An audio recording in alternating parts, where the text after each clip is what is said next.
ভিত্তিক অভিযান পরিচালনা করছেন। ইসরায়েলের প্রধানমন্ত্রী বেনিয়ামিন নেতানিয়াহুর বাসভবনে গতকাল শনিবার ড্রোন হামলা চালায় লেবাননের রাজনৈতিক ও সশস্ত্র সংগঠন হিজবুল্লাহ। তবে এই হামলায় কোনো হতাহতের খবর পাওয়া যায়নি। এ ঘটনার পর লেবাননে হামলা জোরদার করেছে ইসরায়েল। হামাসের শীর্ষস্থানীয় নেতাদের কার ভাগ্যে কি ঘটছে? ফিলিস্তিনের স্বাধীনতাকামী সশস্ত্র সংগঠন হামাস যুগের পর যুগ সংগঠনটি শীর্ষস্থানীয় নেতা থেকে শুরু করে সাধারণ যোদ্ধা সবাই দখলদার ইসরায়েলের বিরুদ্ধে লড়াই চালিয়ে যাচ্ছেন। সংগঠনটির বিরুদ্ধে বড় ধরনের আঘাতও এসেছে অনেক। অতি সম্প্রতি ইসরায়েলি হামলায় হামাস প্রধান ইয়াহিয়া সিনওয়ার নিহত হন। আগেও সংগঠনের কয়েকজন শীর্ষস্থানীয় নেতা আন্দোলন সংগ্রাম করতে গিয়ে করুণ পরিণতির শিকার হয়েছেন। তাই বলে ফিলিস্তিনি মুক্তি আন্দোলনে অগ্রভাগে থাকা সংগঠনটির কার্যক্রম থেমে যায়নি। গত বছরের ৭ অক্টোবর ইসরায়েলের ইতিহাসে দেশটির সবচেয়ে প্রাণঘাতী হামলার মূল পরিকল্পনাকারী বা মাস্টারমাইন্ড হিসেবে ধরা হয় সিনওয়ারকে। হামলার প্রায় ১,২০০ মানুষ নিহত হন। ২৫১ জনকে জিম্মি করে গাজায় ধরে নিয়ে যাওয়া হয় হামাস যোদ্ধারা।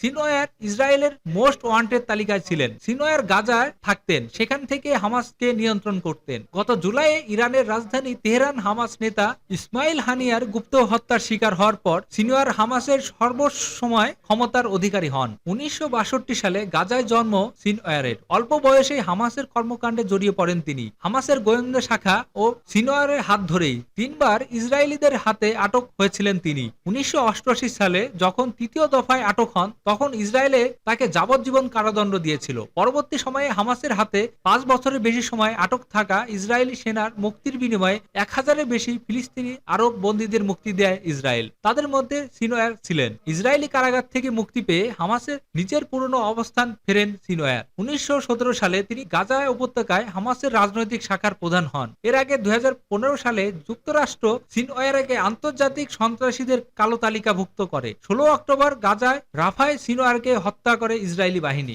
ইসমাইল হানিয়া ছিলেন হামাসের আরেক প্রধান। সংগঠনের সব শাখার শীর্ষ নেতা ছিলেন তিনি। গত ৩১ জুলাই ইরানের রাজধানী তেহরানে গুপ্ত হামলায় তিনি নিহত হন। এই হত্যাকাণ্ডে ইরান ও হামাস ইসরায়েলকে দায়ী করেছে। গত শতকের ৮০ দশকে শেষ ভাগ থেকেই হামাসের প্রভাবশালী নেতা ছিলেন হানিয়া। ১৯৮৯ সালে ফিলিস্তিনি আন্দোলনে দমনকালে ইসরায়েল তাকে ৩ বছরের কারাদণ্ড দেয়। ১৯৯২ সালে আরও কয়েকজন হামাস নেতার সঙ্গে তাকেও ইসরায়েল লেবানন সীমান্তে নো ম্যানস ল্যান্ড এ নির্বাসনে পাঠানো হয়। এ ঘটনার বছর খানেক পর গাজায় ফেরেন হানিয়া। ১৯৯৭ সালে হামাসের তাত্ত্বিক নেতার দপ্তরে প্রধান হিসেবে নিয়োগ পান তিনি। ফিলিস্তিনের সাধারণ নির্বাচনে হামাস সবচেয়ে বেশি ভোট পাওয়ায় ২০০৬ সালে প্রেসিডেন্ট মাহমুদ আব্বাস হানিয়াকে প্রধানমন্ত্রী নিয়োগ দিয়েছিলেন। তবে